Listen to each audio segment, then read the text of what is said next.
Well, fire crews in north central Montana have been busy today battling blazes in Great Falls, Browning, and Denton.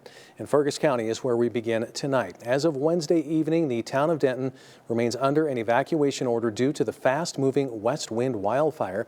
The evacuation order was issued at about 1:30 p.m.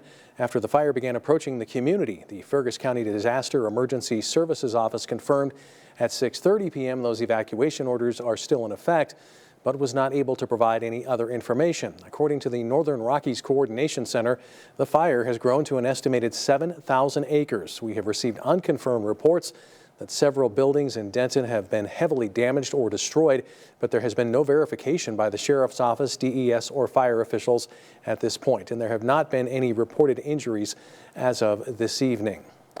Well, a tough day for residents in Denton. The school, residents all evacuated as the wind fueled uncontrollable flames, and our very own MTN meteorologist Eric Johnson was also there. He too was evacuated.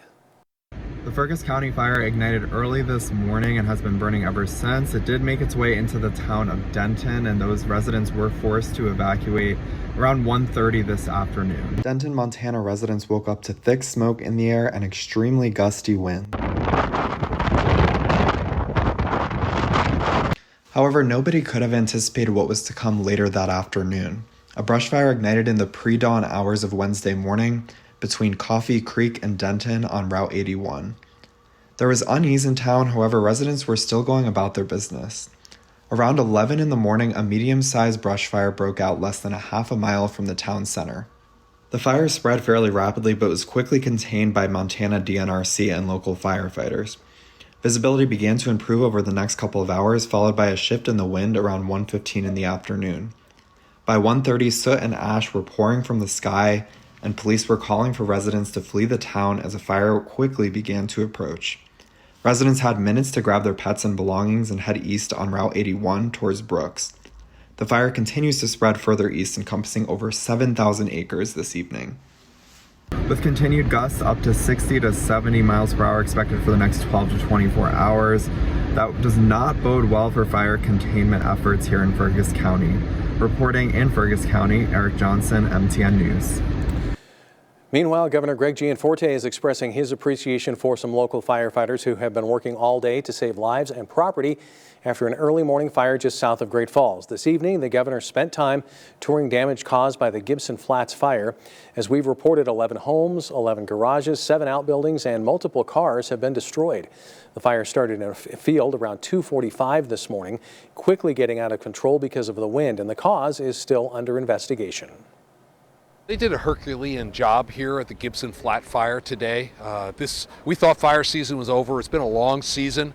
We did lose 11 residences, but it could have been so much worse. At a news conference this afternoon, Great Falls Fire Chief said it will likely be a while before residents in Gibson Flats are able to go back to their homes. Meanwhile, MTN's Coulter Anstat was on the scene of the fire this morning and has our report.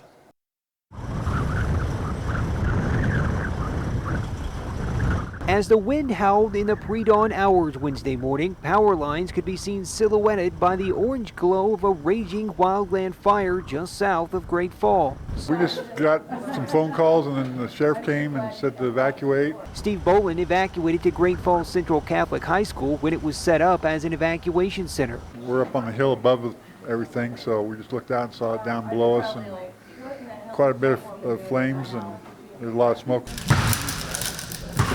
As kids played basketball in the gym to pass the time, Red Cross and Salvation Army representatives were making sure they and everyone else had food and drinks and a place to sit and rest. We'll be working with our partners in the community and Red Cross especially to make sure that we help those affected the best we can. Great Falls Central Catholic High School counselor Deacon Reverend Robert Ferguson says the school is prepared for situations just like this. We are part of the disaster preparedness plan in Great Falls for this area, and I received a phone call this morning from the Sheriff's Department asking us to open up.